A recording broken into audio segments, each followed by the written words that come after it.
Senhoras e senhores, boa tarde. Declaro aberta a reunião presencial da consulta pública número 15 de 2014. A Agência Nacional de Energia Elétrica, ANEEL, tem a satisfação de recebê-los para participarem desta consulta pública, que tem como objetivo obter subsídios à formalização e ao aprimoramento da fiscalização do equilíbrio econômico e financeiro das distribuidoras de energia elétrica, compreendendo a instituição de indicadores públicos de sustentabilidade. Convido a todos os presentes para, em posição de respeito, ouvirmos o hino nacional.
A mesa diretora desta reunião presencial é composta pelos seguintes membros.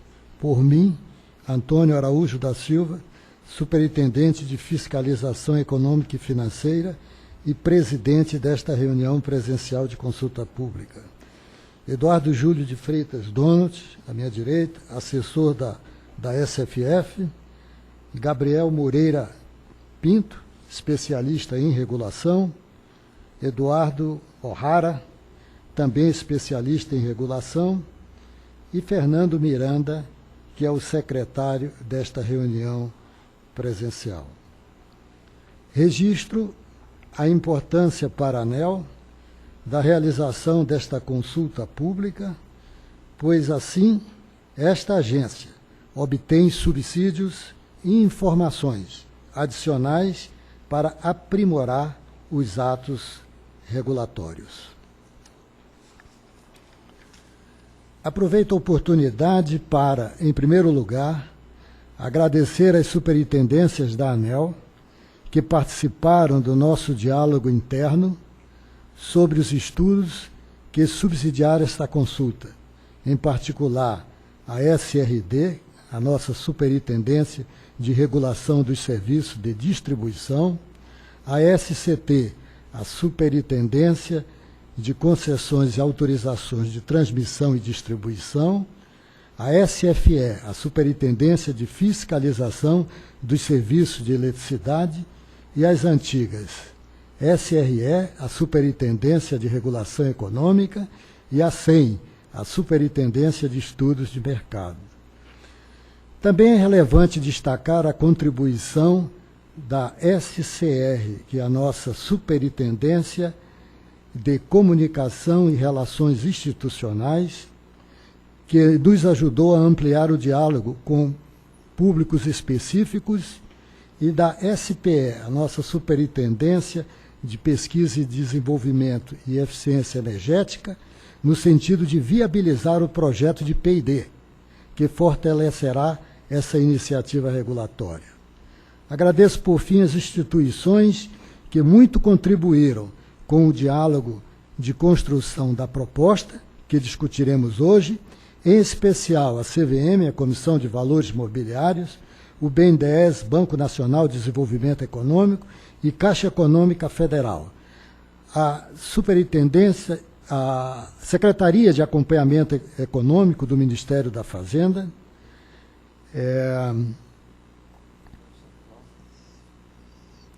o Banco Central, o Bacen, o GESEL, o Grupo de Estudos do Setor Elétrico, aqui representado pelos professores Nivaldo de Castro e Adriano Rodrigues, o Banco Interamericano de Desenvolvimento, a Standing Pool, aqui representada pela Juliana Iocota, a agência Moody's e as instituições financeiras Citibank, Credit Suisse, Santander, JP Morgan, Merrill Lynch e Itaú BBA, bem como a CPFL Energia.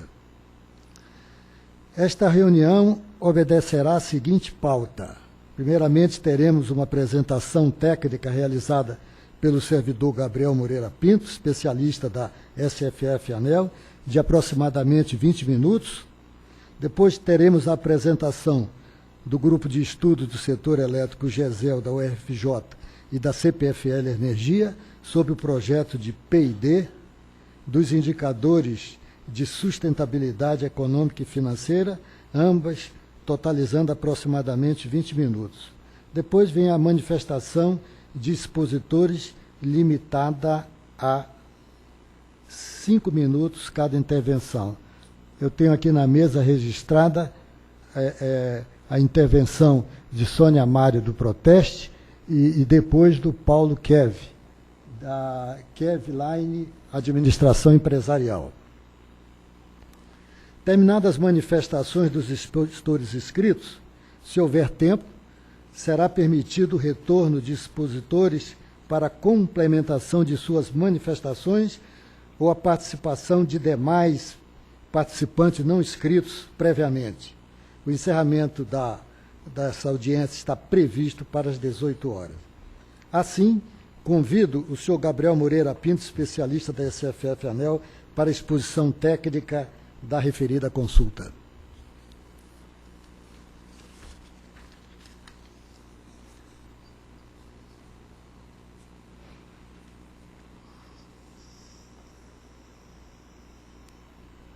Boa tarde. Agradecendo mais uma vez a presença de todos aqui, né?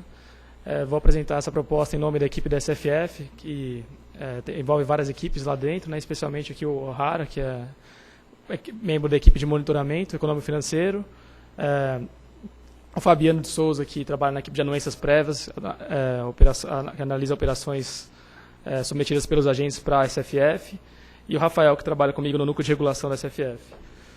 Bom, rapidamente, a estrutura da apresentação, a gente vai comentar um pouco do desafio que a gente enfrenta na fiscalização econômico-financeira.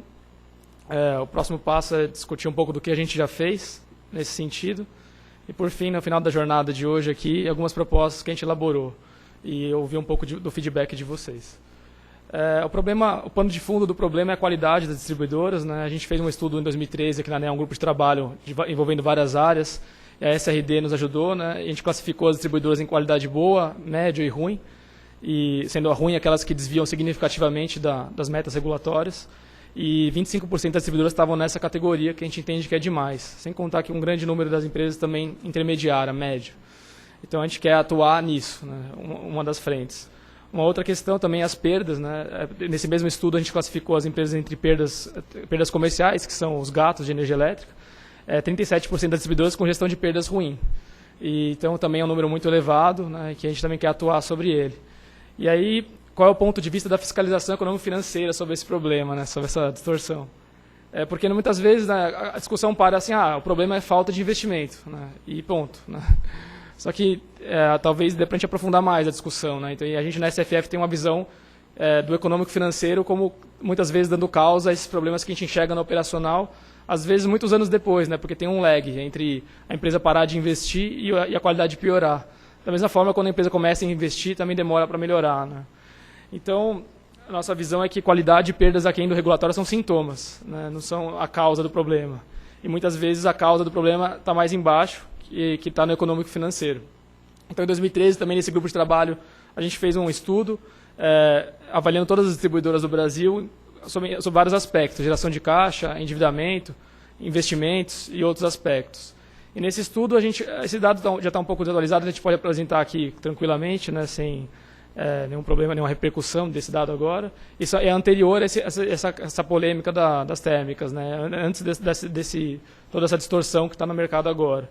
E nesse estudo a gente concluiu que 36 distribuidoras estavam saudáveis nas nossas métricas, 9 tinham alguma dificuldade, uma gripe, assim, e 18 na UTI, né, em nível preocupante. Assim. Então a gente quer atuar. Às vezes o melhor caso para atuar é nas 9 com gripe, né, porque está mais perto da solução. Uma ação do regulador é mais enérgica aqui e consegue colocá-la no prumo. Aquelas que já estão em nível preocupante, quanto mais cedo você atuar, melhor, né? Talvez com esse projeto que a gente está fazendo, a gente está buscando uma atuação mais preventiva nessas empresas no futuro. Então, quais são as prescrições regulatórias, né? O que o regulador pode fazer para curar essas empresas? E a gente tem, basicamente, a legislação. Cada instituição tem seus meios, né? Um banco, então, se a empresa começa a piorar, ele pode parar de emprestar dinheiro. A agência de rating, se a empresa começa a piorar, ela vai começando a diminuir o grau dela, pede o grau de investimento, vai ficando até chegar no default, né? E a ANEEL, o que ela pode fazer, né? Quais são os remédios do regulador? Aqui embaixo tem um buraco, né, que é onde a gente quer que a empresa nunca chegue. E aí, quando a gente começa a ver uma trajetória de problema, como que a gente pode atuar na empresa para que ela não chegue no buraco, né? Então, o primeiro passo que a gente faz é negociar garantias, porque as distribuidoras, para fazer financiamentos e empréstimos, para poder oferecer os recebíveis, que é a melhor garantia que ela pode dar, ela tem que pedir anuência prévia da ANEEL. E nesse momento é um momento que a gente criou uma resolução em 2013 que gera uma certa negociação com as empresas de qual vão ser os termos dessa aprovação da ANEEL. A gente começou a discutir endividamento das empresas nesse momento, né? Foi uma situação paliativa que a gente encontrou, um primeiro momento que a gente encontrou de como intervir nesse problema. Se a gente começa a discutir com a empresa e não vê resultado, né, o próximo passo, ela continua piorando, a fiscalização exige um plano de ação, né? Então, você mostra para a empresa, manda um ofício, né, e identificando os problemas que você encontrou na gestão da empresa econômico-financeira e pede para apresente um plano para a gente registrar na ANEEL do que ela vai fazer contra isso. Só que essa ideia de plano de ação está um pouco perdeu um pouco o efeito na ANEEL, né, porque a gente já viu muitas empresas que, não só na ótica econômico-financeira, mas também de qualidade, a gente pede um plano de ação, muitas vezes a empresa manda um plano que ela vai melhorar muito de um ano para o outro, vai ficar perfeita, depois não realiza, apresenta outro plano, né, então cai um pouco em descrédito esse mecanismo. Então a gente mudou um pouco o conceito agora e está querendo trabalhar com um plano de resultados, né? Então, assim, não queremos tanto saber o que você vai fazer, mas onde você vai chegar, né? E tentar cobrir as empresas onde elas vão chegar com essas metas, né? Começar a definir metas. E os indicadores são parte desse processo, né? Para a gente definir as metas que a gente quer que as empresas cheguem, primeiro a gente precisa avaliar o problema, né? E legitimar na discussão com a sociedade. Porque tudo que eu comentei até agora são feitos estudos internos, né? A gente não teve um grande debate com as empresas. Muitas vezes até a empresa se surpreendia de receber um ofício da ANEEL sobre esse assunto. A ANEEL faz essa avaliação. Qual é esse critério que vocês usam? Por que essa metodologia? Então, a partir desse momento, está dando transparência, né, para a nossa ação e também para onde a gente quer chegar. Se a empresa continua piorando, como foi o caso do Grupo Rede, aí já tem um desfibrilador aqui, né, que é uma atuação muito drástica, seria a intervenção, né, que a gente afasta a administração da empresa, bloqueia os bens dos administradores, nomeia um administrador para assumir o negócio e tenta vender a empresa nesse meio período, como foi a gente fez com o Grupo Rede, né. Só que essa ação, a intervenção, é uma medida muito drástica, que a gente um custo enorme para todo mundo, né, para a empresa, uma intervenção drástica, para o governo é um risco grande de assumir esse negócio, para os financiadores também não é bom. Então a gente queria atuar preventivamente, para não chegar na intervenção, né? Então todo esse projeto que a gente está discutindo é como a gente pode agir antes nessa trajetória, para que não precise chegar numa nova intervenção no futuro. E por fim, o último mecanismo, já muito próximo do buraco, é propor a caducidade. A caducidade é a perda da concessão. Essa decisão não é da ANEEL, é a decisão política do Ministério de Minas e Energia. A ANEEL já propôs algumas caducidades no passado, mas no Brasil a gente não tem nenhum histórico de caducidade até hoje. Então a gente está também tentando não trabalhar muito com esse cenário, porque não tá a gente não tem empoderamento para atuar sobre ele, né? Então, como eu comentei, sempre nossa visão agora é ser muito preventiva. O que a gente pode fazer antes da intervenção? Então, a pergunta, né, o que mais pode ser feito? E aí nossa reflexão é que a ANEEL pode criar novos remédios, que talvez os remédios que a gente tem hoje na legislação não sejam suficientes. Por exemplo, quando a gente começa a discutir isso, né, como a ANEEL pode atuar, intervir, muitas empresas questionam, né, a intervenção do governo e tal. Então a gente foi estudar o exemplo do Reino Unido, né, e no Reino Unido é muito mais rigoroso do que a gente faz aqui, assim, é muito mais restritivo, é muito mais invasivo. Então, por exemplo, não é nada bolivariano, né? Então, por exemplo, no Reino Unido, na license, que é como se fosse um contrato de concessão, a empresa se compromete a contratar uma agência de rating e usar durante todo o período que ela opera aquele serviço, ela tem que ter o grau de investimento, todo aquele período. Se uma agência de rating sinalizar que ela vai perder o grau de investimento, ela sofre uma penalidade de perda de trancamento de caixa. Então ela não pode pagar nada para os acionistas, até ela resolver o problema. Quando uma agência de rating declarar que ela recuperou o grau de investimento, aí ela pode voltar a pagar dividendos, juros sobre capital próprio e outras formas de redução de capital, esse tipo de coisa. Então, lá no Reino Unido, desde 2005, a Ofgem faz isso no setor elétrico. A Ofwat, que é a agência de água do setor do Reino Unido, também aprovou a mesma metodologia, entre outras coisas. Por exemplo, no Reino Unido também, as empresas são obrigadas a ter um processo de compliance regulatório para ver se está atendendo o contrato de concessão. Esse nome tem que ser indicado pela empresa e aprovado pelo regulador. O regulador tem que aprovar esse nome e ver a capacitação dessa pessoa para assumir esse papel. Qual a independência que ela vai ter na empresa, quais os recursos que ela vai ter, etc. Então, a gente está vendo várias formas que outros países já mais maduros, né, e já começaram essa discussão antes, fazem com esse assunto. Então, a gente está começando a entender qual é o papel do regulador, qual é o papel da empresa, estão rediscutindo papéis e responsabilidades, né? Então, a gente fez o ciclo de debates que o Dr. Araújo comentou já, a gente passou aqui na ANEEL, primeiramente, pelas superintendências que estão presentes aqui, agradecer mais uma vez aqui a SRE, SRD, SFE, a SEM e a SCT. E a gente conversou com várias instituições, né, com a CVM, BNDES, CA e Banco Central. O Banco Central tem uma regulação muito forte desse assunto, né? O banco não pode quebrar. Então, tem todo aquele código prudencial da Basileia, e também tem uma série de questões sobre dividendos, sobre bônus de executivos, sobre governança corporativa, comitê de auditoria, tem uma série de restrições que o banco tem que seguir para dar transparência e confiabilidade perante o Banco Central. O GESEL, que é nosso parceiro nessa missão também, está apoiando muito, deu várias ideias já para esse trabalho que a gente apresentou na nota técnica, muitas ideias do GESEL já contribuiu, já faz parte desse processo. Financiadores, inclusive o BID, né, agências de rating, como a Standard Poor's que está presente aqui hoje, os investidores privados, e abrimos a consulta. Em todo esse ciclo aqui a gente fez muita pesquisa e muito diálogo, né? Então a gente está amadurecendo as ideias, e a primeira ideia que a gente quer fazer é instituir parâmetros para fortalecer a governança corporativa. Isso aqui é uma discussão que a gente vai fazer semana que vem, quem tiver interesse, no dia 28, a gente vai ter uma audiência pública aqui na ANEEL. Basicamente, o que é? Você desenvolver a maturidade da empresa para que ela faça os controles por si mesma, e o regulador possa confiar mais nas empresas e fazer uma regulação menos invasiva. Então, por exemplo, no Reino Unido, as empresas têm que ter uma maioria de conselheiros de administração independentes ao investidor. Tem que ter o presidente independente. Tem que ter um comitê de auditoria, no caso aqui poderia ser um conselho fiscal. Tem que ter compliance de regulação. Então, uma série de regras que você coloca na estrutura da empresa, né, para aumentar os freios e contrapesos, os controles internos, e evitar que uma pessoa só ou duas, como no caso do Grupo Rede, tenha uma influência tão grande num grupo que afeta o Brasil todo, né? Então, sem controle interno nenhum. Então, você gera maior accountability, você responsabiliza os executivos, você tem muitas pessoas olhando para aquilo, dá mais transparência, e esse cenário de maior democratização tende a fortalecer a qualidade do serviço. Então, o que a gente está buscando, basicamente, é aproximar o setor elétrico das melhores práticas da Bovespa, né, do novo mercado da Bovespa, e também das melhores práticas regulatórias do Reino Unido.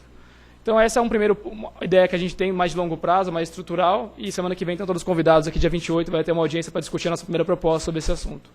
E essa segunda proposta que a gente teve sobre isso é criar indicadores públicos de sustentabilidade econômico-financeira.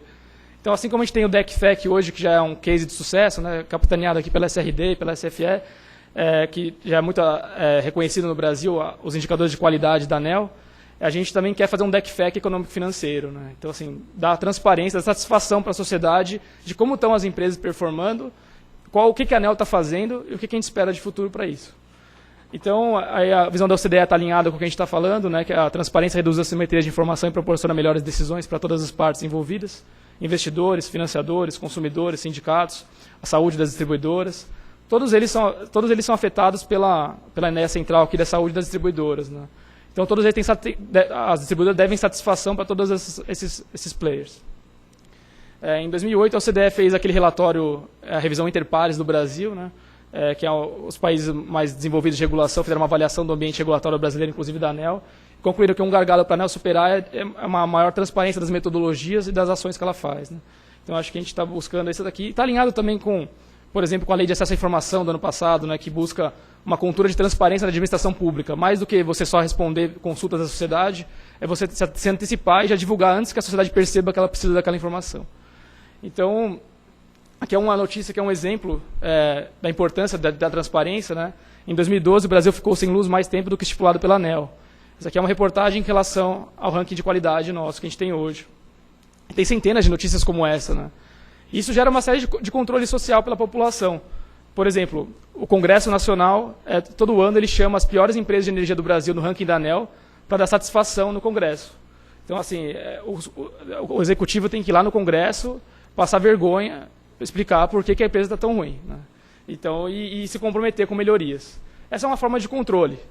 Então, o que a gente está buscando é passar do controle da ANEEL, que a gente pode aprimorar, a gente está querendo aprimorar o controle da ANEEL. O que significa? Melhora o sistema de informação, capacitar a nossa equipe, dar mais transparência. Então, a gente está passando pelo controle da ANEEL, mas o grande salto que a gente imagina é passar do controle da ANEEL para o controle social, que a própria sociedade tenha meios de criticar a qualidade do serviço que ela está tendo, não só sobre DEC/FEC, mas sobre outras óticas.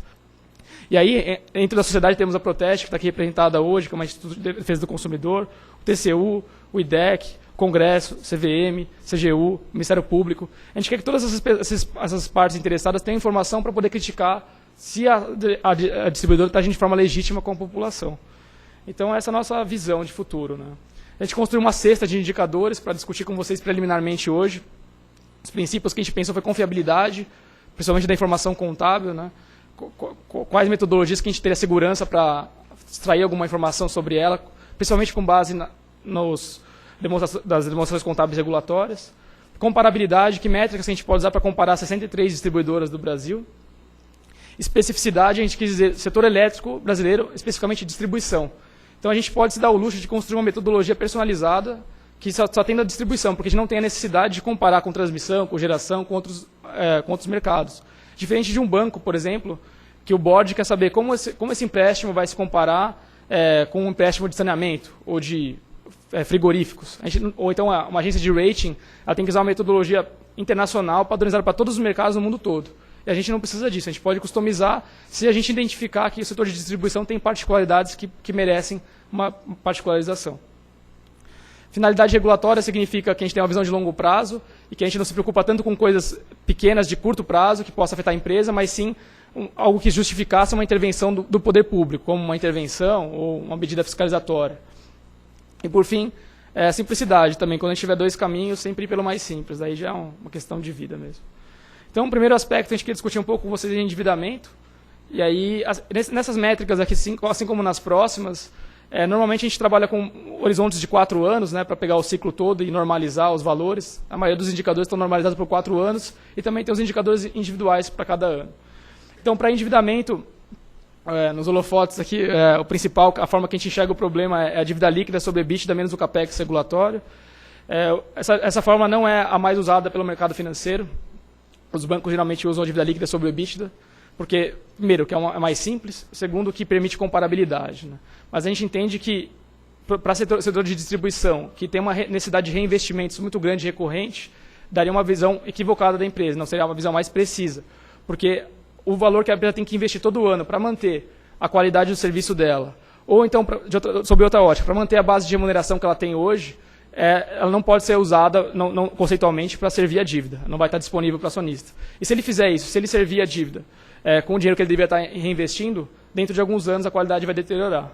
Então a gente tinha na nossa equipe, o O'Hara, a Vanessa, trabalhado em instituições financeiras antes da ANEEL, trabalhavam dessa forma, mas a gente também quis dar um suporte mais teórico, né, mas também vendo outras organizações como elas faziam, a gente identificou que métricas parecidas com essa são usadas por várias organizações. Por exemplo, a OFG no Reino Unido, ela trabalha com a métrica post-maintenance, qual é o índice de cobertura do serviço da dívida depois do capex de manutenção, que a gente levantou todos os documentos que eles utilizaram. A Ofwat também, a agência do Reino Unido de água, ela também deduz o capex de manutenção na forma dela do indicador ajustado que ela utiliza. A gente utilizou também o ASAF Neto, né, que é a referência no Brasil. A Vanessa encontrou um livro que ele fala que setores de infraestrutura que precisam de reinvestimentos recorrentes devem descontar o CAPEX da geração de caixa. A gente usou um paper da Moody's também que aponta as falhas do EBITDA, quais são as principais falhas de usar só o EBITDA sem um ajuste, e um deles é a necessidade de reinvestimento recorrente. E, por fim, a Standard & Poor's também ela utiliza o fluxo de caixa livre, né, o fluxo operacional livre, que eles também deduzem também da forma deles o investimento recorrente. Então, a gente está bastante seguro com essa metodologia, a gente acha que ela é a melhor forma de entender qual é a real capacidade de pagamento de uma empresa com um grau de investimento que tem uma distribuidora. E aí, aqui no CAPEX regulatório, a definição que a gente utilizou, né, foi o QRR, né, que é a cota de reintegração regulatória, que é a despesa de depreciação econômica, né, assim, no caso, não a contábil societária, mas a definida pela ANEEL. Que seria uma proxy de quanto a empresa teria que reinvestir para manter a infraestrutura da forma que ela está hoje. E aí, complementarmente a esse indicador que a gente dá uma maior ênfase nele, a gente também trabalha com o dívida líquida e EBITDA para a gente poder fazer uma ponte com o mercado e ver como estão os covenants, né, para a gente se aproximar dessa discussão. O resultado financeiro contra o EBITDA também é uma métrica até que o Alisson comentou com a gente, bastante utilizada hoje em covenants, né, e também na literatura é bastante indicada. E a dívida líquida sobre a base de remuneração líquida vezes o percentual da dívida regulatória, para ter uma noção da estrutura de capital da empresa. Então, são esses os indicadores que a gente propôs para endividamento. Vou passar para a próxima etapa, né, que é a análise da performance da empresa. Então, a gente avalia a performance principalmente pela margem EBITDA, né, que é a EBITDA sobre a receita operacional líquida. É uma métrica bastante utilizada no mercado também. E para a gente entender melhor a composição dela, né, os indicadores complementares. O EBITDA contra o valor da parcela B, porque eventualmente a receita de uma empresa pode ser muito diferente da outra, dependendo do mix de energia daquela concessão. Né. O PMSO realizado contra o PMSO regulatório, que também é uma métrica bastante utilizada pela SRE nos processos tarifários. As compensações contra a receita, para a gente ver quais empresas o operacional já está repercutindo no econômico financeiro pelas compensações. E, por fim, o importante também, que a gente, na última hora, teve uma ideia nova também, as multas regulatórias contra a receita. Acho que esse indicador é bastante importante, tanto para a ANEEL em termos de fiscalização, para a gente ver quais empresas tomam mais multa, isso que significa uma baixa governança, né? A gente tem que ficar mais em cima porque elas não estão respeitando as normas regulatórias, e quais empresas a gente pode confiar mais porque tem mais aderência a nossos regulamentos. E aí também é um sinal de governança, né? Como a gente comentou, a governança corporativa, uma boa prática é uma empresa que toma poucas multas, né? Que cumpre a legislação. Um terceiro tópico são os investimentos, também muito importante. Como eu disse antes, se você esperar ver o impacto da falta de investimento na qualidade, pode levar vários anos. Né? Então, você avaliando como estão os investimentos da empresa, você pode prevenir um eventual problema futuro. Então, a métrica que a gente propõe aqui é a utilização do CAPEX contra o CAPEX regulatório, que é a despesa de depreciação, que eu comentei anteriormente. Aí, simplificadamente, uma empresa que investisse igual a QRR estaria mantendo a sua qualidade de serviço. Uma empresa que investisse mais provavelmente estaria melhorando. E uma empresa que investisse menos provavelmente estaria piorando. Só que a gente pode refinar isso, né? Não precisa ser quando a gente começar a fazer esse indicador, a gente vai ter métricas setoriais. Então, a gente vai poder começar a fazer estudos estatísticos para ver realmente quantas empresas estão investindo no Brasil hoje em relação à despesa de depreciação e como se correlaciona essas duas variáveis. Né? Então, até o pessoal do GESEL estava comentando hoje de fazer um estudo estatístico sobre isso também, sobre a correlação entre aspectos operacionais e aspectos econômicos e financeiros. Indicador complementar também o CAPEX contra o EBITDA, para a gente ver quanto da geração de caixa da empresa ela está reinvestindo. Né? Um quarto aspecto é a rentabilidade. Esse aqui é um ponto que o GESEL bateu bastante também no nosso encontro no Rio também, que eles acham que é muito importante a gente acompanhar a rentabilidade, porque se as empresas começarem a ter uma rentabilidade baixa, elas invariavelmente vão cortar investimentos, vão recortar manutenção, né? Então é um sinal preventivo também para a gente ficar de olho. E também até para a gente poder contribuir com o processo tarifário, né? Supondo que a rentabilidade esteja alta demais, a gente pode, por esses indicadores, também contribuir nesse sentido. Né? No Reino Unido, por exemplo, eles fazem muito isso. Né? Tem um caso da Ofwat de águas, ano retrasado, eles tinham uma premissa regulatória que as empresas iam dar 5% de lucro. E aí o realizado foi 20%. Então as empresas estavam lucrando 4 vezes mais do que o regulador tinha previsto. E aí eles faziam um paper sobre isso, né, e as medidas que eles estavam dispostos a fazer para reajustar. Né. Então, assim, são várias ideias incipientes para a gente discutir, envolve várias áreas da ANEEL, né, vários assuntos. Então, a gente acha que a métrica para esse fim aqui, a mais útil seria o EBIT realizado contra o EBIT regulatório. E aí, como complementar, também o EBIT contra a BRL, o resultado líquido contra o ROL e o resultado líquido contra o resultado líquido regulatório. Então, algumas métricas para a gente comparar a lucratividade das empresas e poder se prevenir eventuais problemas setoriais. E por fim, um último aspecto que a gente achou importante, o retorno ao acionista. A gente poderia ter visto isso de uma forma integrada com a rentabilidade, mas a gente preferiu ver separado porque a gente quer uma informação muito específica aqui. O retorno ao acionista é legítimo, a gente quer que seja um retorno bom, que o mercado seja atrativo para os investidores, mas assim, o que a gente quer saber é se as prioridades da empresa estão adequadas. Então, por exemplo, uma empresa que está boa de qualidade e boa economia financeira equilibrada, não interessa para a gente como está o retorno a princípio. Mas uma empresa que está com uma qualidade ruim, de DECFEC, continuidade ruim, perdas ruim, ela está com situação econômica e financeira complicada, se ela está distribuindo dividendos elevados nesse período, é um sinal de alerta, de uma má gestão. Então, a gente quer poder rastrear isso. No primeiro momento, como a gente quer trabalhar com essa questão, é da transparência. Pensando que se a empresa souber que o regulador está olhando para isso, toda a sociedade está olhando, ela vai evitar fazer esse tipo de comportamento, porque a sanção social seria muito grande, ou até regulatória. Então, a medida que a gente propôs para isso são os proventos sobre o capital próprio regulatório, a métrica principal, indicadores complementares, o provento sobre o resultado líquido, proventos contra a EBITDA e proventos contra o CAPEX. E essa última aqui é para a gente saber quanto que a empresa está distribuindo de dividendos em relação ao investimento dela. Será que ela está distribuindo muito mais dividendo do que ela está reinvestindo, uma empresa com uma situação complicada, numa área de concessão que precisa de investimentos? Então, a gente poder trabalhar essas informações e dar satisfação para a sociedade. E aí, para concluir, hoje a gente tem um ranking de continuidade, que, como eu disse, a gente acha que é um case de sucesso da ANEEL, muito bem recebido pelas entidades de defesa do consumidor, pelos consumidores, por toda a sociedade. E ele premia as empresas boas, que usam isso como marketing, usam isso como um resultado de uma boa gestão, tem um reconhecimento do regulador, e as empresas ruins são expostas a melhorar a performance. E a gente quer fazer uma coisa parecida, o futuro que a gente vislumbra é ter vários rankings. Então, ranking de continuidade, ranking de endividamento, ranking de performance, ranking de investimentos, ranking de rentabilidade, ranking de dividendos, ranquear tudo e divulgar essa informação.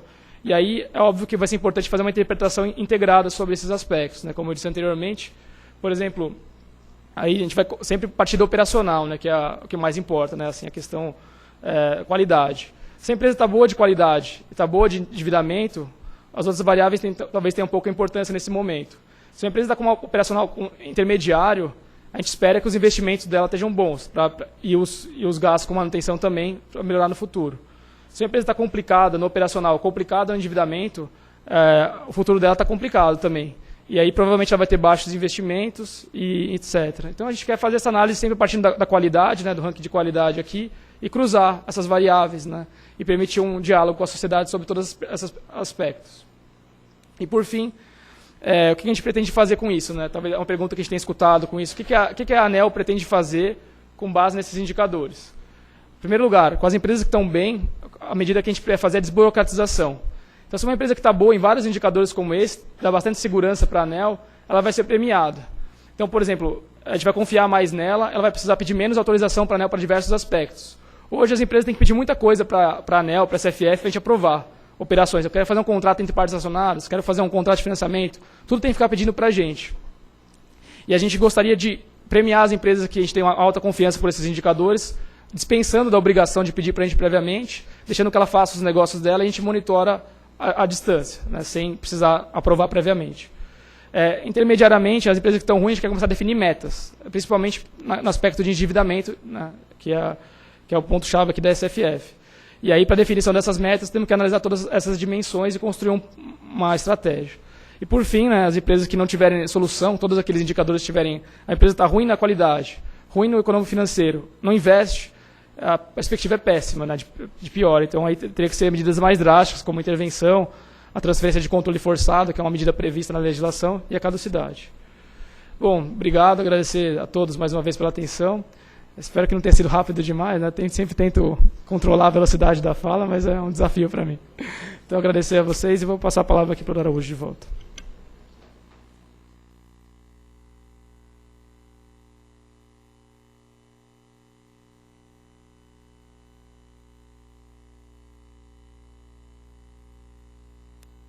Feita a apresentação inicial, convido as equipes do GESEL e da CPFL para exposição relativa ao projeto de P&D.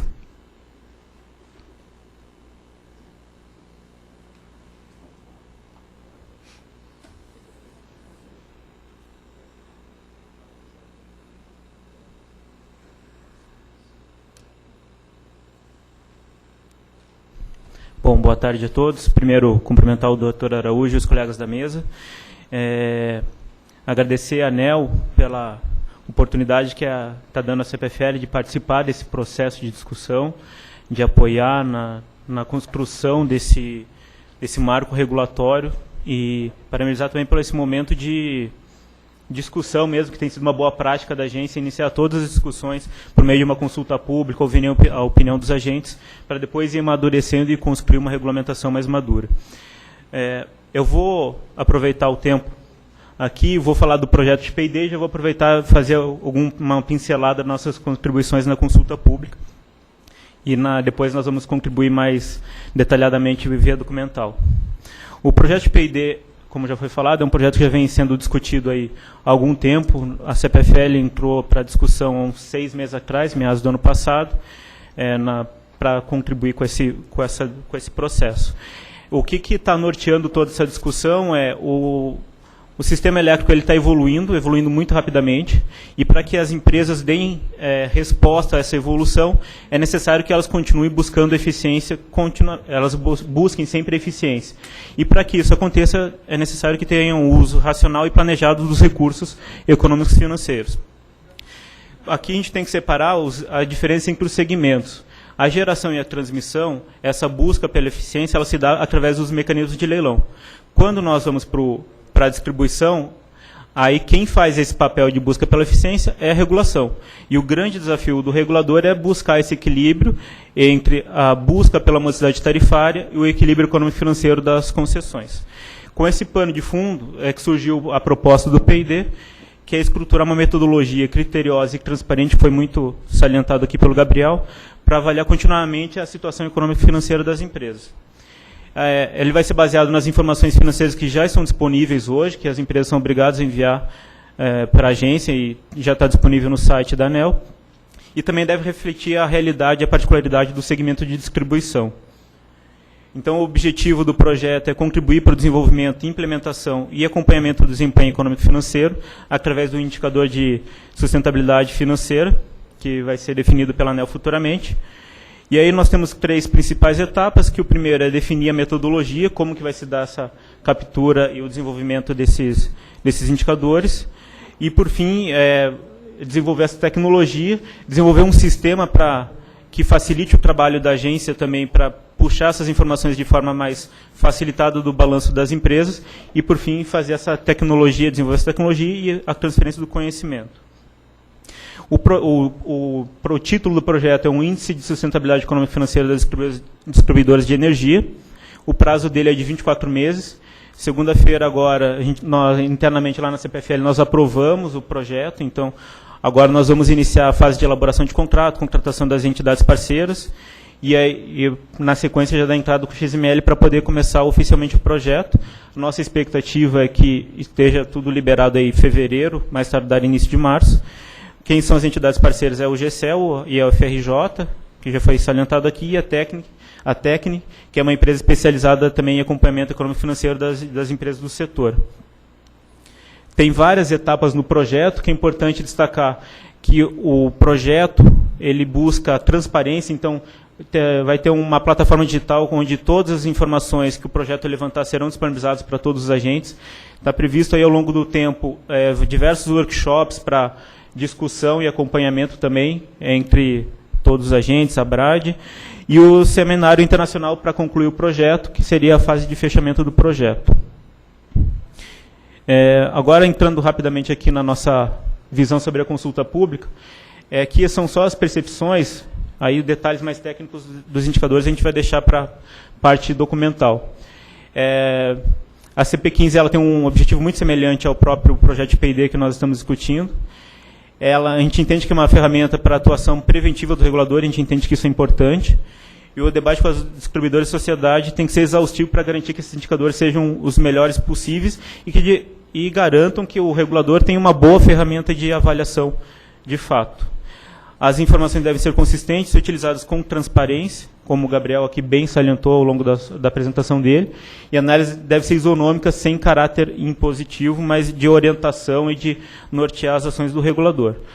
Algumas dimensões devem ser priorizadas, pelo menos na nossa visão, que é basicamente o endividamento e a liquidez, porque na nossa visão, esses são os indicadores que estão mais relacionados diretamente com a sustentabilidade econômica e financeira.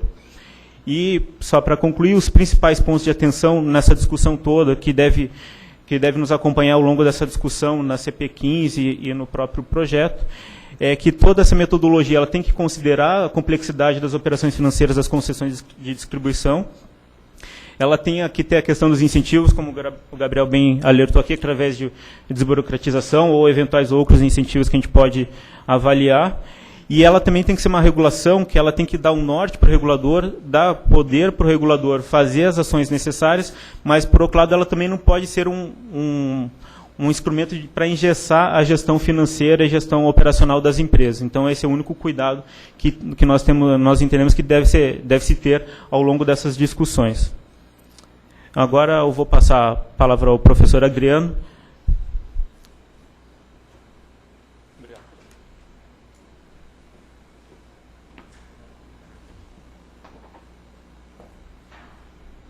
Boa tarde a todos. Eu vou fazer um breve comentário aqui, não pretendo passar de 5 minutos.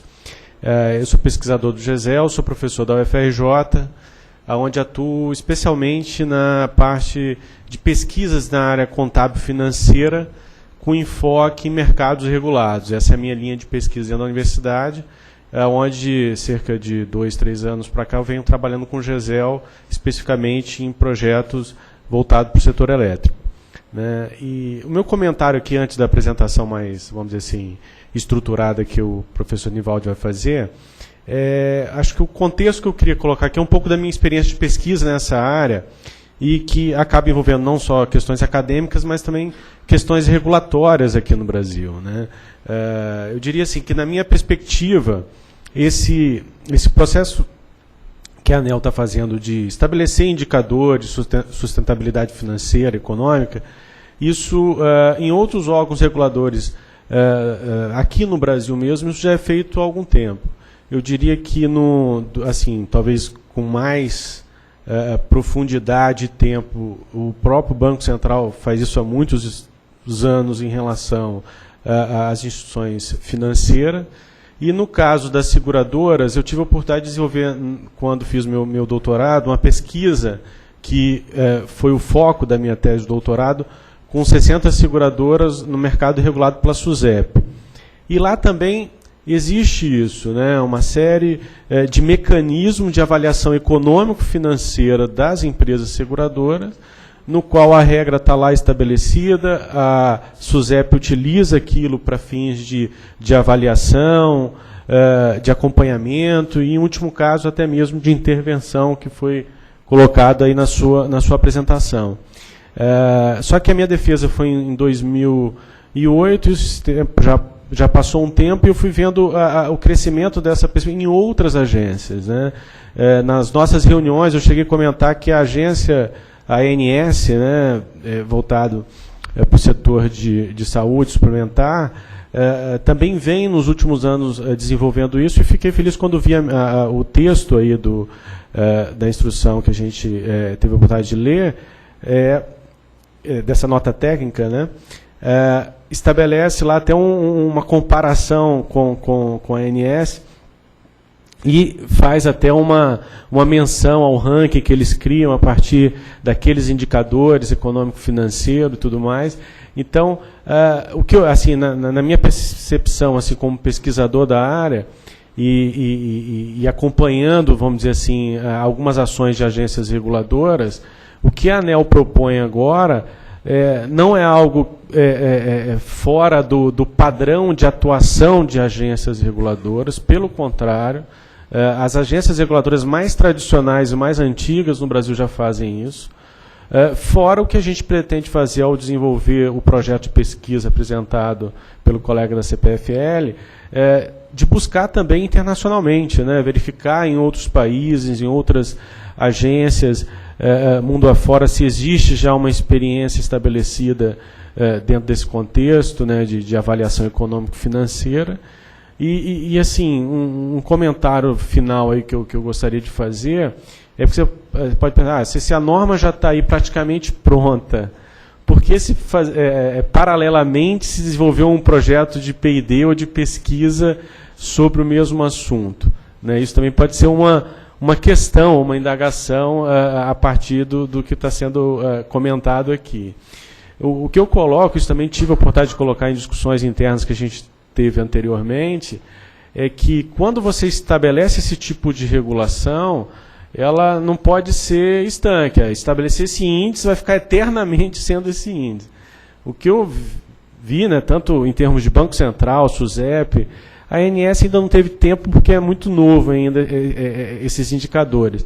Com o passar do tempo, eles vão sendo revistos, muitas das vezes refeitos, criados novos indicadores, em linha com, às vezes, até órgãos internacionais. Assim, aqueles indicadores que eu utilizei na minha pesquisa no mercado de seguros, né, que foi base lá da minha tese, esses indicadores, alguns deles nem são utilizados mais pela SUSEP. Né? A SUSEP entrou, assim como o Banco Central também tem lá acordo de Basileia, que são acordos internacionais, e que achou melhor caminhar para esse modelo de avaliação, um modelo de avaliação que não é reconhecido só no Brasil, é reconhecido internacionalmente. Então, eles estão sempre adaptando esse processo. Então, o interessante, eu acho, aqui do nosso projeto de pesquisa de P&D na área é fazer, talvez, um estudo que venha a ser útil tanto para a aplicação dessa norma que está sendo proposta, mas também para o amadurecimento e para o avanço dela nos anos seguintes, fazer um estudo empírico a partir da adoção efetiva dessas normas. Então, acho que esse é um ponto importante e talvez uma visão um pouco diferente nossa quando conduz um projeto de pesquisa, né? Não é pensando só no agora, o mês que vem, na hora que aplicar, como é que isso vai funcionar. Pensando um pouco mais no médio e no longo prazo e em possíveis ajustes e melhorias que possam ser feitas nesses indicadores. Então, eu vou estar participando ativamente no GESEL dessa pesquisa, juntamente, né, com o Nivaldo e o grupo que a gente tem lá de especialistas nessa área. Tá ok? Muito obrigado.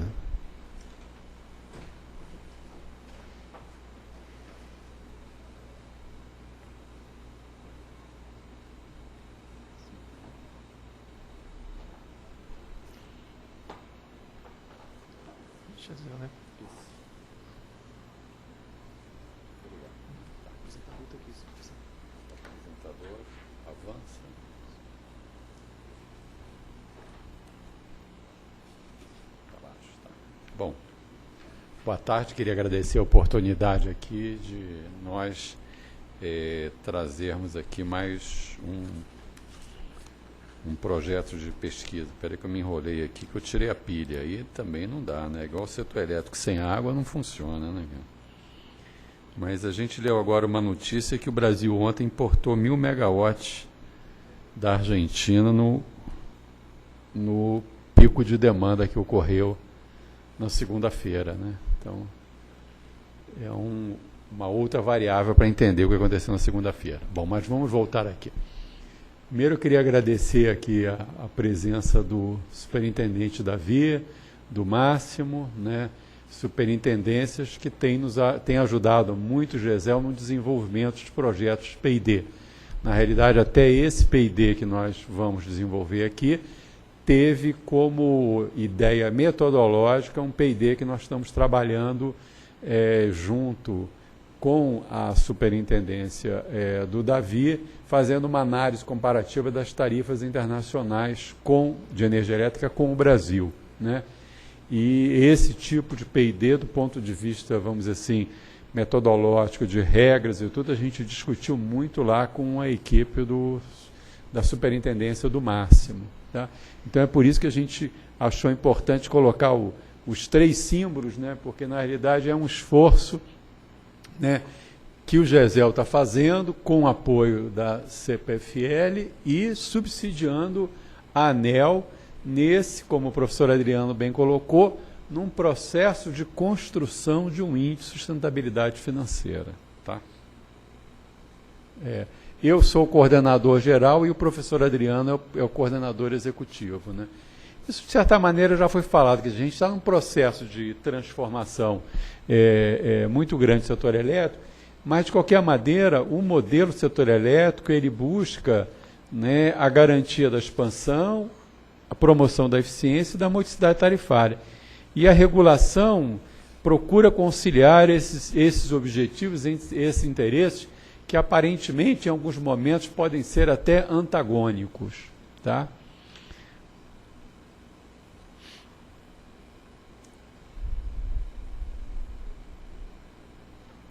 Espera aí que eu não estou acostumado com essa coisinha aqui. Espera aí.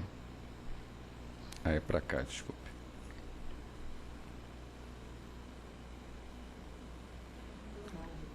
Eu vou usar aqui o coisinha. Espera aí, só um instantinho. Pronto. Só me entender aqui. Pronto, desculpe, hein? Tá. No caso da distribuição, a questão da eficiência é, obviamente, promovida pela agência reguladora através de regulação por incentivo. Tá? E os objetivos de segurança, qualidade, suprimento e equilíbrios das empresas e do setor requerem uma regulação atenta à situação econômica e financeira, tendo em vista a saúde financeira e atuar de uma maneira preventiva frente às crises do ponto de vista econômico e financeiro, né, tendo em conta a percepção de risco do mercado. Então, nesse sentido, o objetivo geral da pesquisa é responder à seguinte questão. Tá? Como avaliar de forma criteriosa e transparente a situação econômica e financeira das distribuidoras de energia elétrica a fim de garantir padrões de qualidade, eficiência e modicidade tarifária de serviço.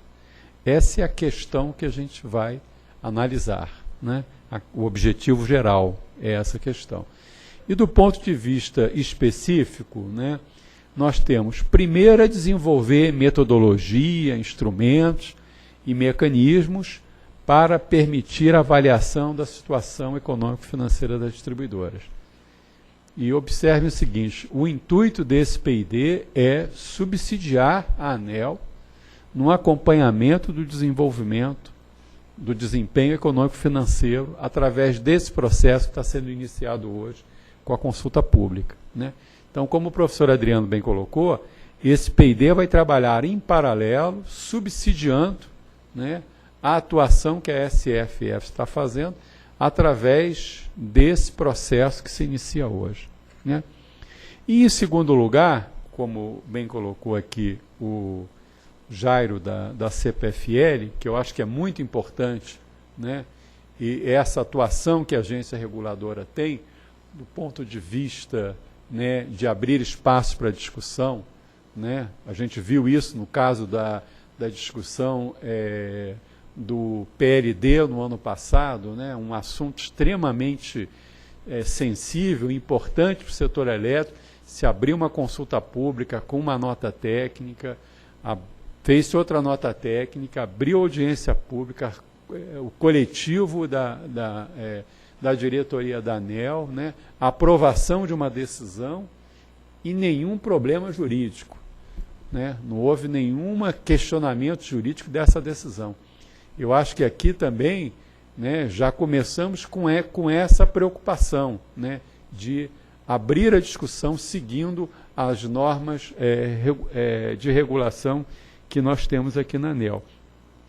E especificamente no caso do PID, até corroborando essa preocupação de diálogo, né, nós pretendemos criar um espaço transparente de diálogo e reflexão sobre o tema, né, com a participação de agentes, ABRAD, marco institucional, e aí vale a pena frisar o que é o marco institucional, obviamente a ANEEL, Ministério da Fazenda, BNDES, Comissão de Valores Mobiliários, academia e especialistas internacionais.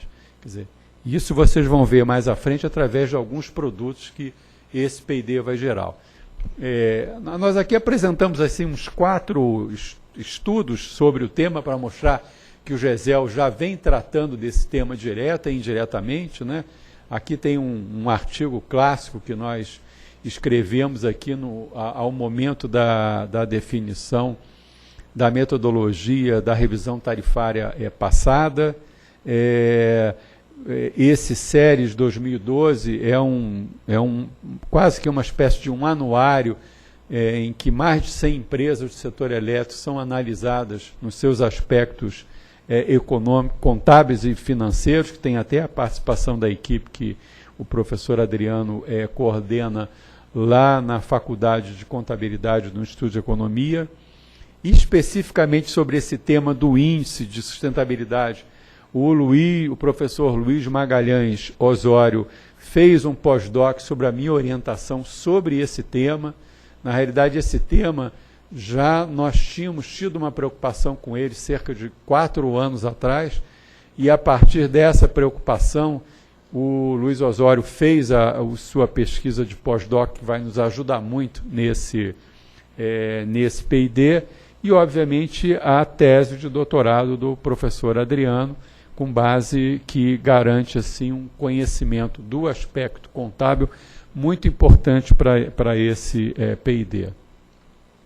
Os produtos. O principal produto é desenvolver uma metodologia e selecionar um conjunto de indicadores capazes de permitir a análise e o acompanhamento de forma transparente e desempenho. Tá? Isso aqui, obviamente, nós vamos desenvolver como um subsídio à ANEEL e, obviamente, colher também os frutos do trabalho que a ANEEL vem a fazer com relação a esse índice. Em segundo lugar, desenvolver uma sistemática de capturas de informação, né, para que os cálculos dos indicadores possam ser feitos de uma maneira eficiente.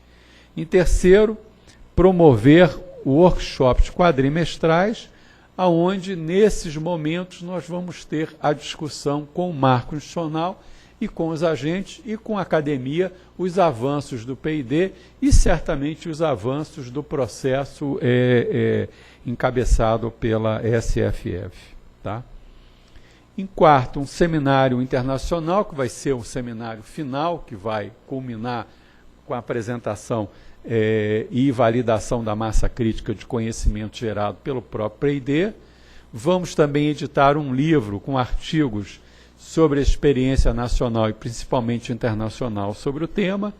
E, por último, a transferência de tecnologia e conhecimento vai se dar através de artigos acadêmicos, teses, doutorados e, importante frisar, um treinamento para a ANEEL e para os agentes sobre a metodologia e aplicação dos indicadores. Ok? As etapas do projeto, mais do ponto de vista acadêmico, são a revisão, a criação de um benchmark, feito o benchmark, uma visita técnica a agências reguladoras internacionais, até para testar isso que nós estamos pensando. Em seguida, define-se um conjunto de indicadores, faz-se um teste de calibragem do modelo, sistematização da captura das informações e a transferência de conhecimento. É isto.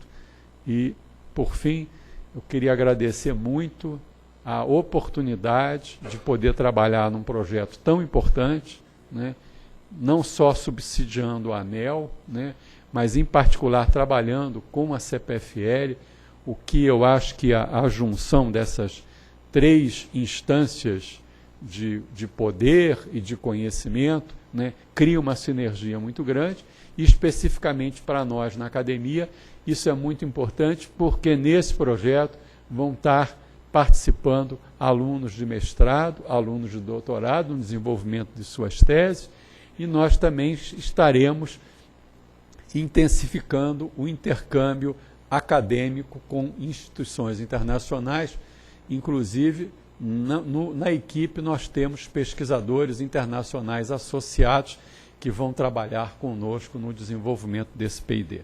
Muito obrigado.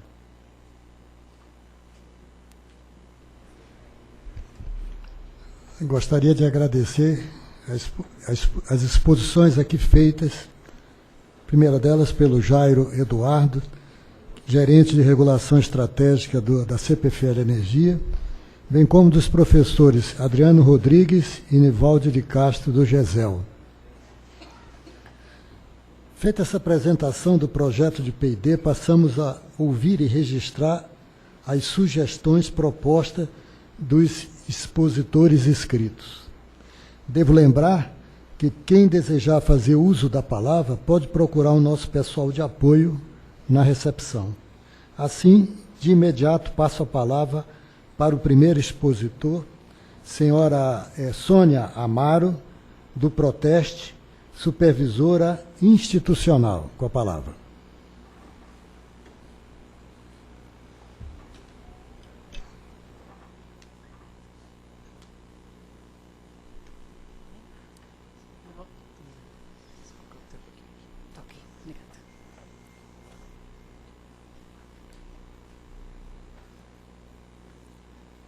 Bem, boa tarde a todos. Opa, falei um pouquinho alto.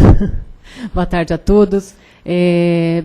Estou representando aqui a Proteste, a Associação de Consumidores. Vou fazer apenas uma breve apresentação, falar rapidamente a respeito da Proteste, porque acho que são algumas pessoas só que conhecem um pouquinho da nossa atuação.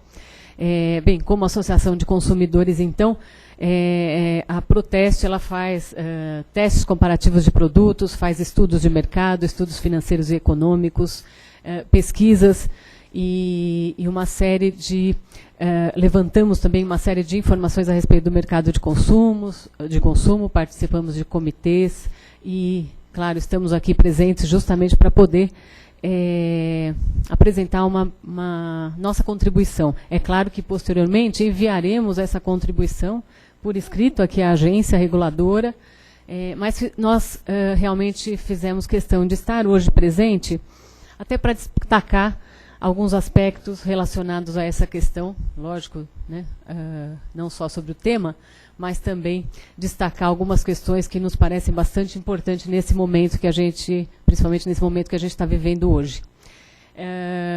E aí, claro, quero dizer também que uma das atividades da Proteste é justamente não só trabalhar com a reivindicação para que haja melhoria do mercado de consumo, mas, em algumas situações, também propor ações coletivas em nome dos consumidores, justamente evitando, assim, que esses consumidores tenham que pleitear individualmente na justiça a reparação, muitas vezes pelos danos sofridos, mas também, né, a Proteste tem uma importante atuação do ponto de vista de, como eu disse, contribuir para que haja a melhoria das relações de consumo, né? Quer dizer, e entre elas, lógico, entre essas melhorias, a gente quer ressaltar aqui a questão da transparência. A gente, claro que vê com muito bons olhos esse trabalho, esse esforço da agência, principalmente nessa atuação preventiva, né? Quer dizer, muito melhor prevenir os problemas do que depois tentar resolver esses problemas. Isso foi muito bem destacado aí nas apresentações que foram feitas, né, onde existe toda essa preocupação justamente para se desenvolver esses indicadores para que a situação não se agrave e não prejudique lá na ponta os consumidores. Mas, de qualquer forma, quer dizer, é importante também, e a gente quer destacar uma série de outros princípios estabelecidos no Código de Defesa do Consumidor, né, que devem ser também observados, claro, não só pela própria agência reguladora, pela própria ANEEL, mas também pelas empresas, lógico, fornecedoras do serviço de energia elétrica, né, serviço esse público e essencial. Então, entre, né, os princípios, né, que devem, na verdade, ser observados aí, né, por toda a sociedade, até porque isso está previsto no artigo 4º do Código de Defesa do Consumidor, quando trata da Política Nacional das Relações de Consumo.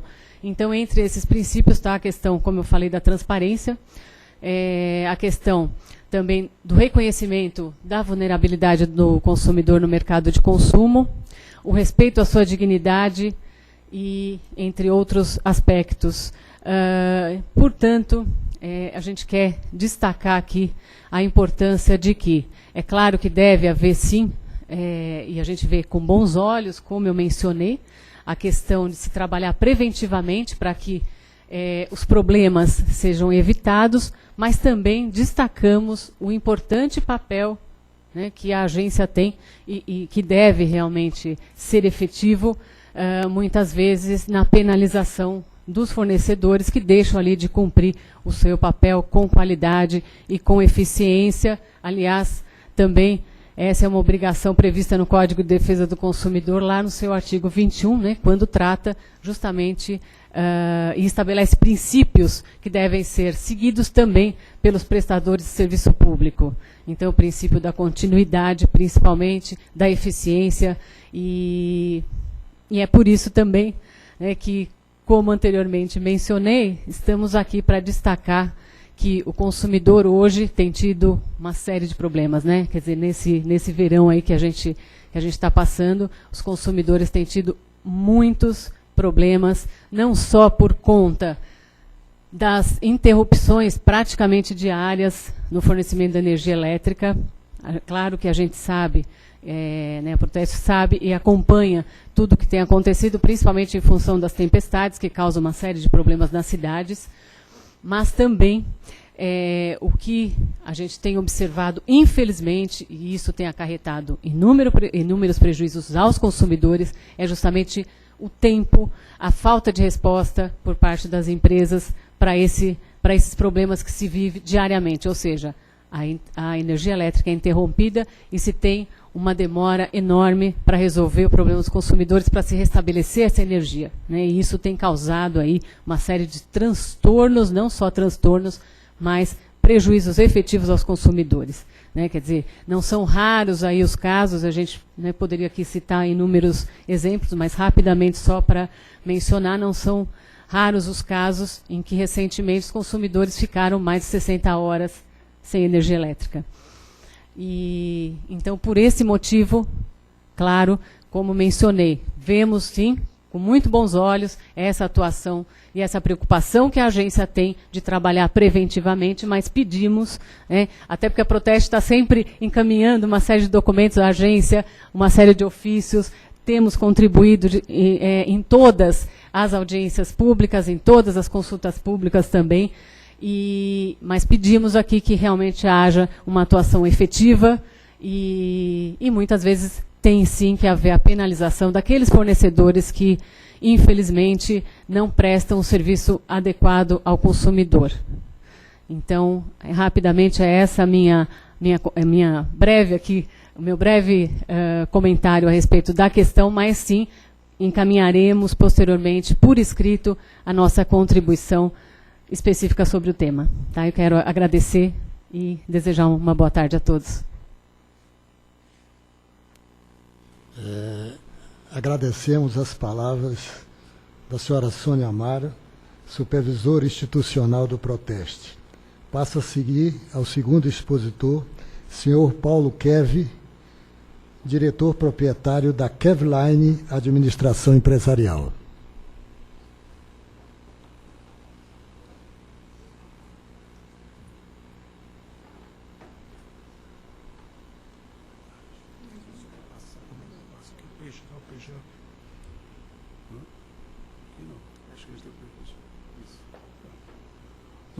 Boa tarde, senhoras e senhores. Quero agradecer a oportunidade, doutor Araújo, de poder fazer essa breve apresentação. Eu já peço de antemão um pouquinho de tolerância no tempo, porque é para 20 minutos, mas eu já tenho esse material protocolado aqui na ANEEL. Como está na data aqui, isso foi em 17 de março do ano passado.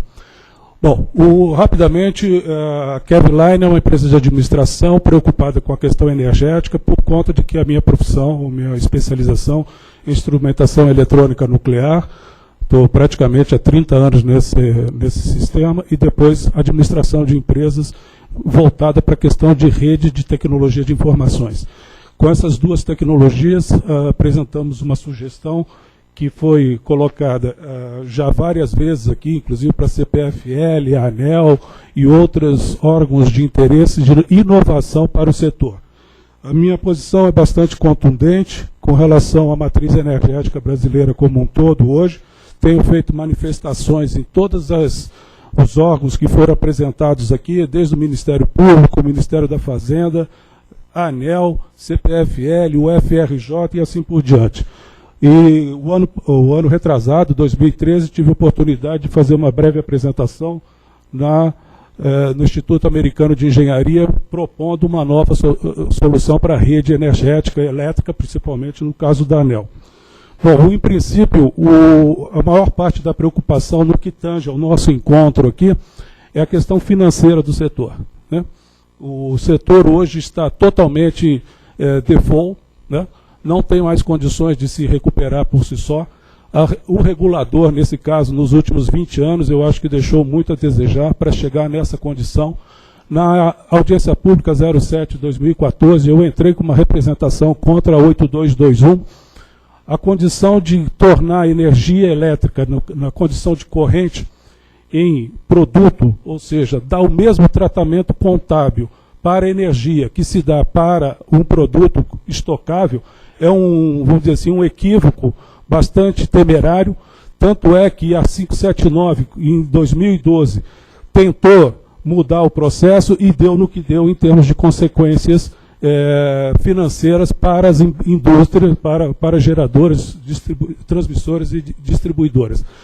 Esse processo vai se repetir, vai continuar por conta do equívoco contábil entre o que é energia e o que vem a ser a representação financeira da comercialização dessa energia ou desse pacote energético. Então, como proposta técnica, nós temos aí um sistema de geração, de integrações de geradores, que eu vou fazer rapidíssimo por conta do tempo, que praticamente já acabou. Então, é só a questão técnica. O doutor Moreira acabou de colocar que tudo, financeiramente, parte da questão operacional.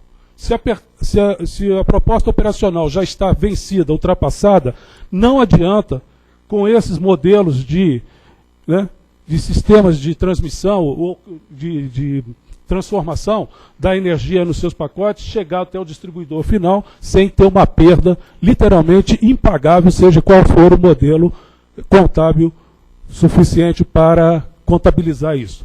Aqui, rapidamente, um roteiro de tomada de decisão entre uma questão de perda e custo. Ou seja, na questão elétrica, energia elétrica, nós temos uma potência hídrica nominal no pé direito da barragem, que tem que responder simplesmente a todas essas variáveis para se atingir uma disponibilidade física de energia para a população, e não para o gerador, transmissor ou distribuidor. Então, o que chega disponível para geração de riqueza é menos de 20%. Nos combustíveis, nós chegamos na mesma coisa, só que é pior ainda, é 5%. Se a nossa matriz está migrando da parte elétrica hídrica para a de combustível, isso daqui se agrega a isso. Ou seja, nós estamos numa condição totalmente insustentável, seja qual for o roteiro de tomada de decisão contábil.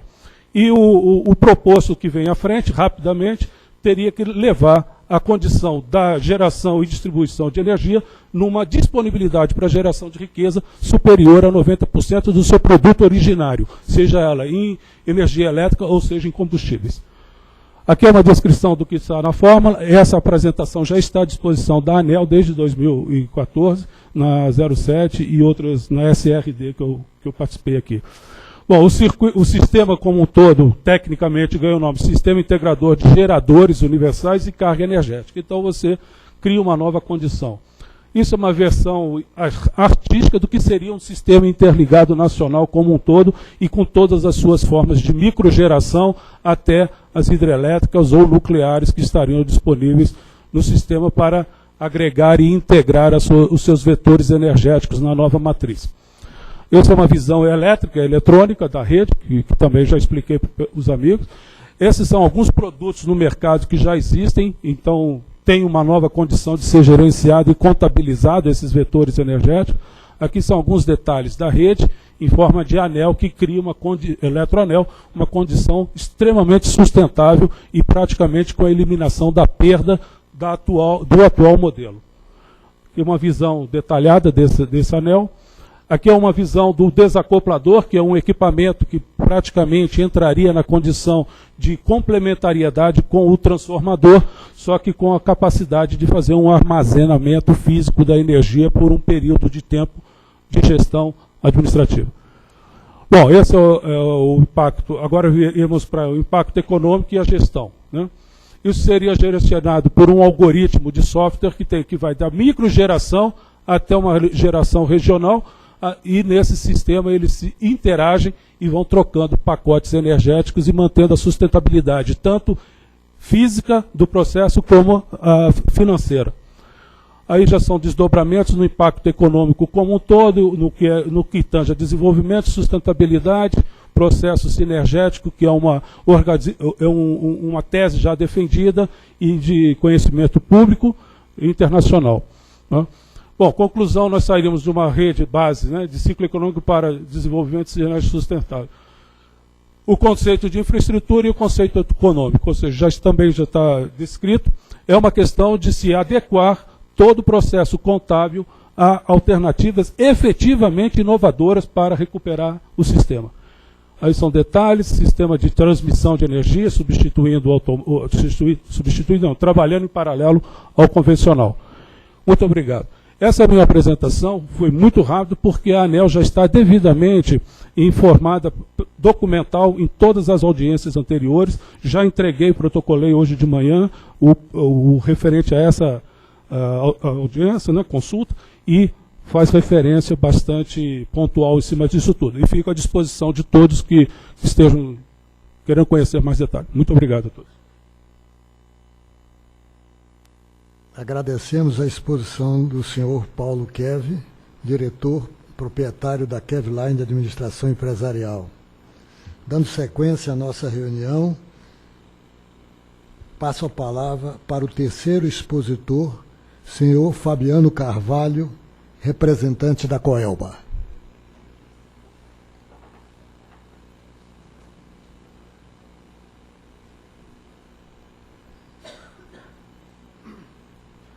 Boa tarde a todos. A minha apresentação vai ser muito breve. Na verdade, nós estamos apresentando por escrito as contribuições dentro do prazo, mas era mais um registro, desculpa, da iniciativa, né, que a gente julgou muito conveniente da ANEEL em se passar a fazer formalmente com o regulamento esse acompanhamento através de indicadores econômicos financeiros. E, apesar do caráter até fiscalizatório, né, a gente, no Grupo Neoenergia, enxerga com bons olhos, acredito que demais distribuidoras também, porque é uma oportunidade de se avaliar uma consolidação de um conjunto de regras, inclusive regras tarifárias, e, mais do que isso, um acompanhamento para e passo para evitar problemas maiores que afetem o segmento e o setor, consequentemente, tendo em vista que ele é todo interligado, quer dizer, tanto fisicamente quanto os fluxos econômicos. Então, é fundamental para a sustentabilidade do setor como um todo, né, que exista esse acompanhamento. Então, era mais para registrar aqui positivamente a iniciativa, e estaremos apresentando por escrito algumas contribuições com relação aos indicadores. Muito obrigado. Agradecemos as palavras do senhor Fabiano Carvalho, representante da Coelba. Pergunto à plateia se alguém quer fazer o uso da palavra. Por favor, se identifique e pode fazer. Depois o Gabino.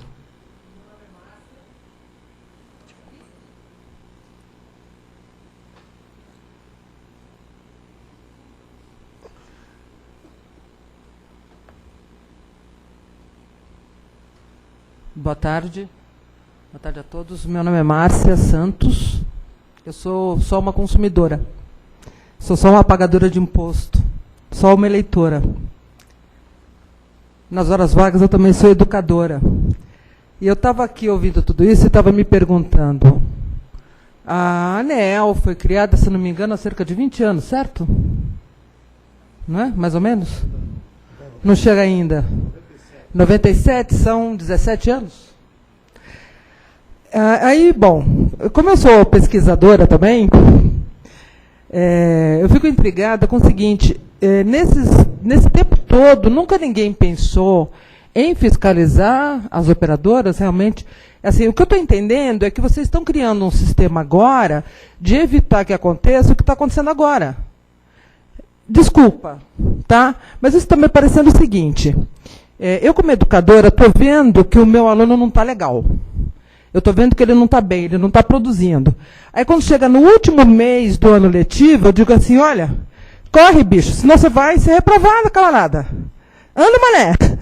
Aí a pessoa corre, o cara não fez o ano inteiro e, pumba, é reprovado, e eu coloco a culpa no meu aluno. Me desculpa, mas o que está me parecendo... é que isso principalmente depois de quarta, quinta, foi segunda-feira, né, o apagão? Quando o Operador Nacional do Sistema disse que nós estávamos sem energia, porque a gente estava consumindo muito. Quer dizer, tem muito consumo, corta o consumo, porque a culpa é do consumidor. Então, o consumidor é punido por consumir aquilo que ele paga para consumir, e tem alguma coisa errada, e, desculpa, eu não estou entendendo direito o que é, mas me parece que tem um atraso aí na solução desse problema. É só isso. Muito grata. Agradecemos as suas palavras. Passaria agora a palavra ao Dr. Gabino, representante da ABRAD.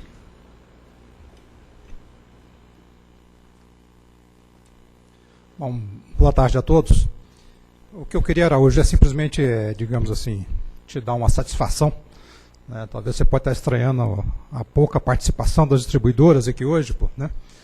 Mas eu até tinha conversado com o Gabriel alguns dias atrás, ou seja, a gente está passando por um momento aí onde as pessoas envolvidas com o tema estão trabalhando também em outras prioridades, ou seja, temos aí em andamento aí a audiência pública da regulamentação da revisão tarifária, que o prazo de contribuição é início de fevereiro, e semana que vem teremos uma sessão presencial também, da P23, né? E além de outros assuntos aí, enfim, dessa situação complicada que a gente está passando pelo setor aí, que acaba exigindo esforço dessas pessoas, né? Então é essa a razão de termos aqui poucas manifestações das distribuidoras, né? Mas reforçando aquilo que o Fabiano falou, ou seja, é um assunto de extremo interesse das empresas, né? Embora você possa encontrar pontos de vista diferentes, ou seja, de como é que a gente deve tratar essas questões aí, mas o assunto ele é importante, e sempre que a gente fala em estabelecimento de padrões de avaliação, acaba criando uma certa dificuldade, mas depois isso se estabiliza, porque todo mundo sabe exatamente qual é a regra, qual que é a métrica que vai ser avaliado, né? Então, com certeza, no dia 23, a ANEEL vai receber uma quantidade bem maior de manifestações das distribuidoras, tá? E a gente já queria, já de antemão, ou seja, a nossa intenção é buscá-los, conversar com vocês, depois tivemos a contribuição pronta, para que a gente possa interagir e aí detalhar um pouco mais aquilo que a gente vai apresentar para vocês. Ok? Obrigado. Doutor Gabino, as suas palavras. E, encerradas as exposições, informo que as apresentações e os documentos entregues nesta reunião, bem como as contribuições enviadas à ANEEL por meio eletrônico ou via correio, serão analisadas pela agência. O prazo para contribuição a esta consulta pública segue até o dia 23 de fevereiro de 2015. Mais informações estão disponíveis no portal da ANEEL, em www.anel.gov.br. Informo ainda que o vídeo desta reunião presencial será inserido até o dia 26 de janeiro no canal da ANEEL no YouTube. Agradecemos a presença dos senhores e senhoras e declaramos encerrada esta sessão presencial. Tenham todos uma boa tarde.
vou levantar a mão.